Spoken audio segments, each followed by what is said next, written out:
రంగపురంలో గజదొంగ నారప్ప దగ్గరికి పోలీసులొస్తారు. కాని అప్పటికే ఆ ఊరు వాళ్ళంతా నారప్పకి భోజనం వడ్డిస్తూ అతని దగ్గరే ఉంటారు. పోలీసుల రాకని చూసిన ఊరి జనాలు వారికి అడ్డుగా నిలబడున్నారు. ఏంటి మీరంతా అడ్డుగా నిలబడి ఉన్నారు? తప్పుకోండి. మీకు తెలుసా, మీరు అనుకున్నట్లు ఆ నారప్ప మంచివాడు కాదు. అతను ఒక పెద్ద గజ దొంగ. ఊరి పెద్ద ఇంట్లోనే దొంగతనం చేశాడంటే ఎంత పెద్ద దొంగ అయి ఉంటాడు మీరే చెప్పండి. ఓ సారు, ఎవరు దొంగ ఎవరు కాదని మాకన్నీ తెలుసులే గాని ముందు మీరెక్కడి నుంచి బయలుదేరండి. మేమొచ్చింది అతన్ని తీసుకువెళ్ళడానికి. అవునా సారు? అయితే మా నారప్పతో పాటుగా మమ్మల్ని కూడా తీసుకెళ్ళండి. మతుండే మాట్లాడుతున్నారా మీరంతా? దొంగతనం చేసింది నారప్ప, దానికి మిమ్మల్ని ఎలా తీసుకువెళ్తాను? అవన్నీ మాకు తెలీదు. మీరైతే మా నారప్పని తీసుకుని వెళ్ళటానికి వీల్లేదు అని చెప్తాడు కొమరయ్య. ఇంకా పోలీసులు ఏవీ చేయలేక అక్కడి నుండి వెనక్కి తిరిగి వెళ్ళిపోవాలి అనుకుంటారు. కాని నారప్ప మాత్రం ఎలాంటి భయం లేకుండా ప్రశాంతంగా కూర్చుని భోజనం చేస్తున్నాడు. పోలీసులు కొంచెం దూరం వెళ్ళాక, రాజయ్య, నువ్విక్కడే నారప్ప ఎక్కడికి వెళ్లకుండా కాపులా ఉండు.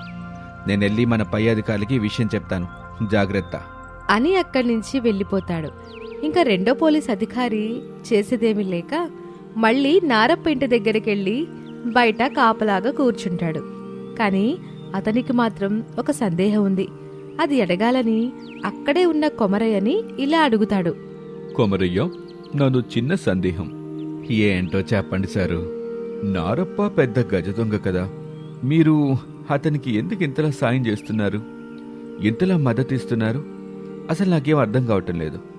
ఒక దొంగకి ఊరంతా సాయం చేస్తుందంటే నాకు చాలా ఆశ్చర్యంగా ఉంది. అది ఓ పెద్ద కథ సారు, మీరింటానంటే చెప్తాను. చెప్పు కొమరయ్య.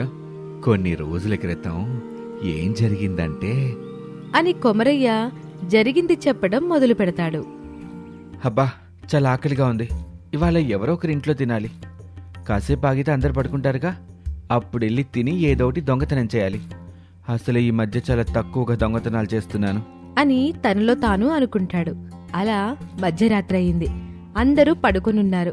నారప్ప మెల్లిగా అతని ఇంటికి దగ్గరలో ఉన్న సత్తయ్య ఇంట్లోకి వెళ్లి వాళ్లు ఉదయానికని పెట్టుకున్న సద్ది తిని ఆ ఇంట్లో ఉన్న కొన్ని వస్తువుల్ని దొంగతనం చేసి అక్కడి నుండి తన ఇంటికి వెళ్ళిపోతాడు.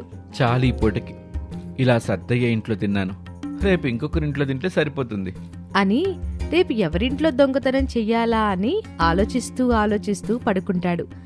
అలా రోజూ ఎవరొకరింట్లో దొంగతనం చేయటం, అక్కడే తినటం నారప్పకి అలవాటుగా మారింది. ఒక రోజున సత్తయ్య వాళ్ళింట్లో దొంగతనం చేయటానికి వెళ్తాడు. ఏంటయ్యా, ఇలా ఎన్ని రోజులు ఆ ఊరి పెద్ద దగ్గర గొడ్డు చాకరీ చేస్తూ బ్రతుకుతాం? మన పొలానికి మనమే కూలీలుగా వెళ్తుంటే చాలా బాధగా ఉందయ్యా. ఏం చేద్దాం రాధా, ఆ ఊరి పెద్ద దగ్గర మనం అప్పు తీసుకోవటమే శాపంగా మారింది. అతని దగ్గర 10,000 రూపాయలకి చక్కెర వడ్డీ వేసి దాన్ని కట్టలేవని మన పొలం కాగితాలు వాడి దగ్గర పెట్టుకున్నాడు. ఇలా ఎన్ని రోజులన్నీ ఆడి దగ్గర ఊడిగం చేస్తామయ్యా?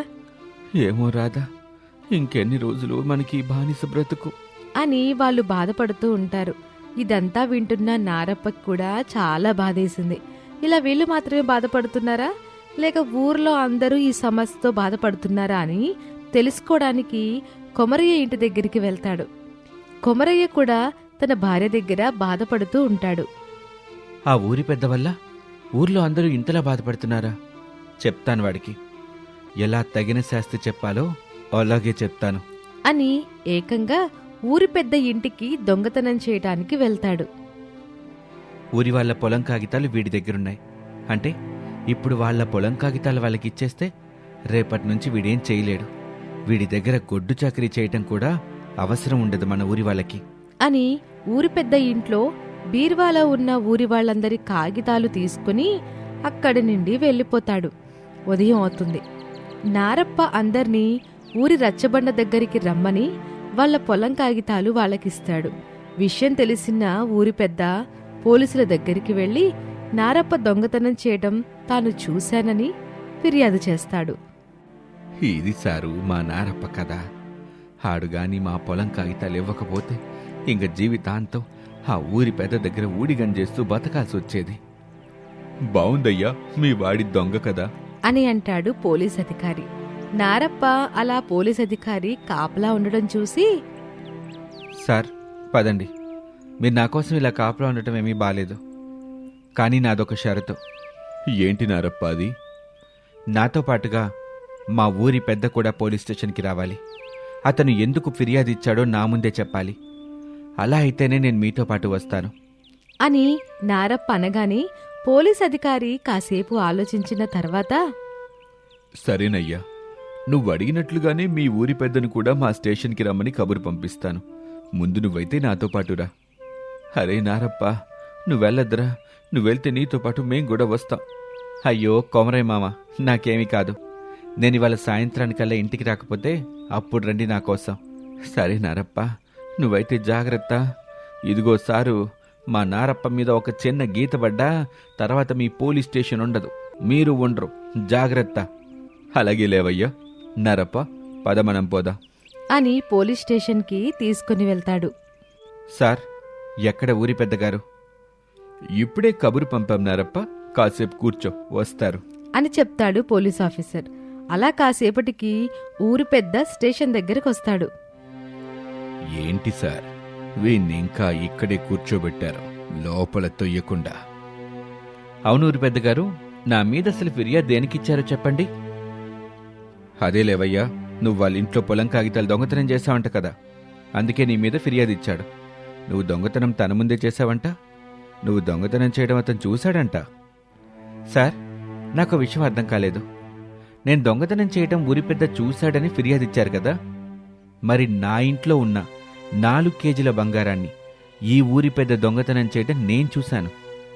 మరి నా ఫిర్యాదు కూడా రాసుకోండి.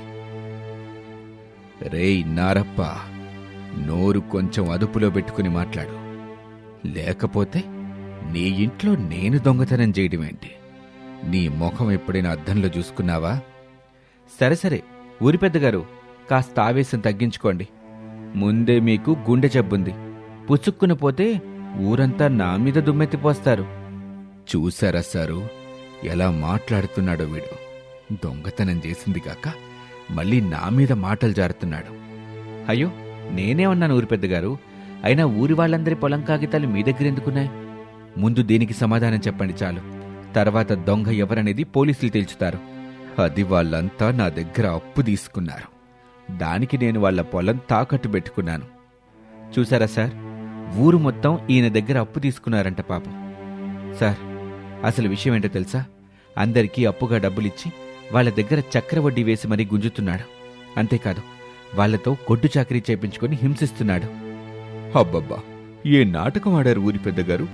నారప్ప కాదు అసలైన దొంగ, మీరు. మీ మీద కూడా ఊరందరినీ హింసిస్తున్నారని కేసు వెయ్యొచ్చు.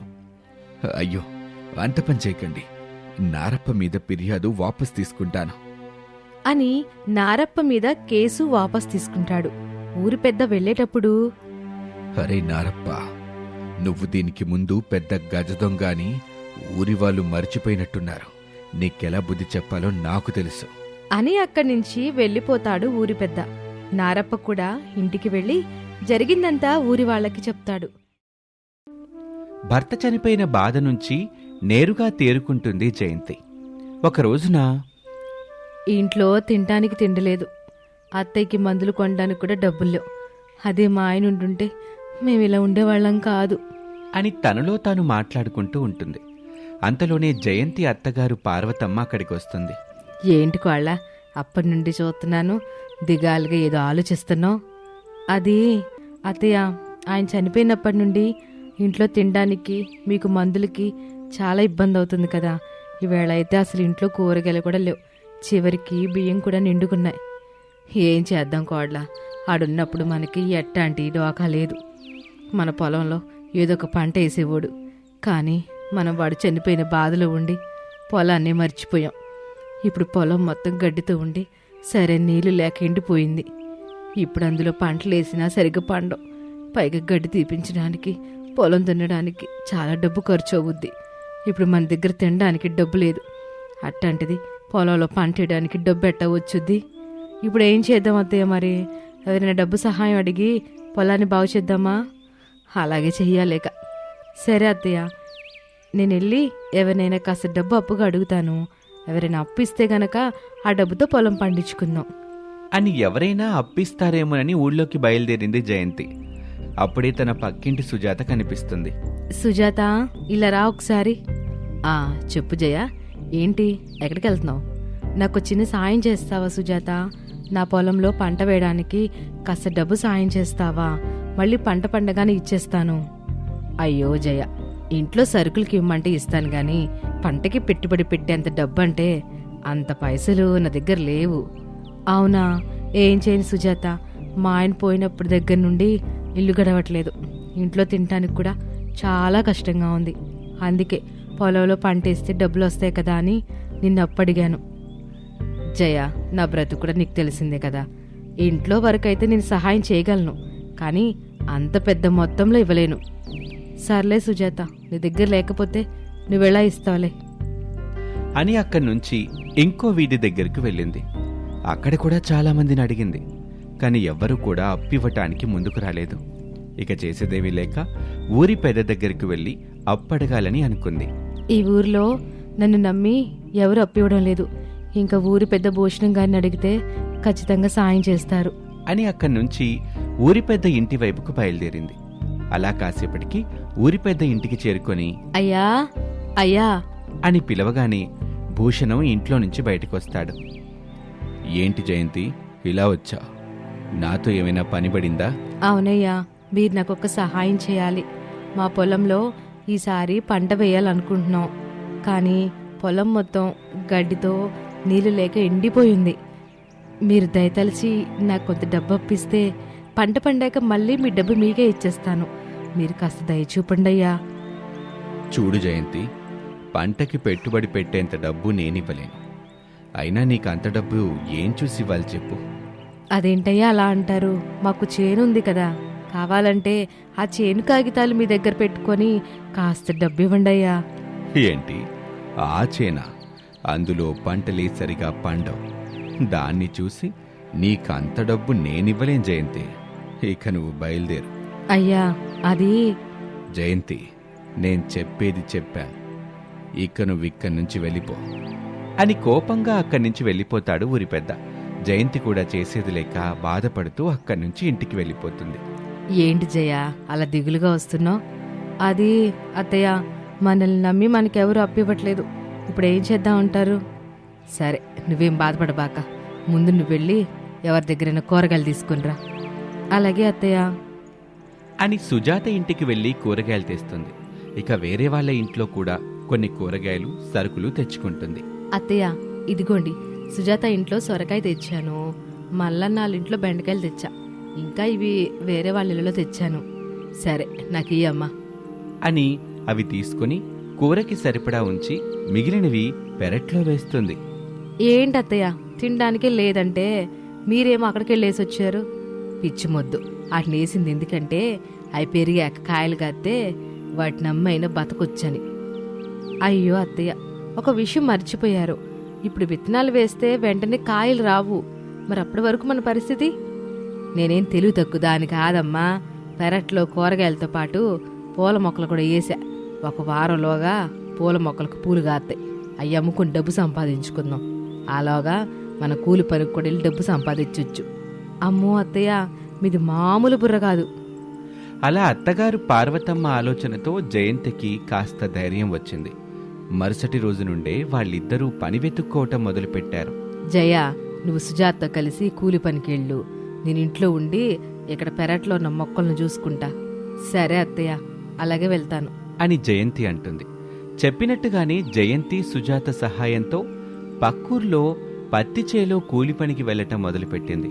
పార్వతమ్మ ఇంటి దగ్గరుండి పెరటి మొక్కలకు నీళ్లు పోస్తూ శ్రద్ధగా వాటిని పెంచుతూ ఉంటుంది.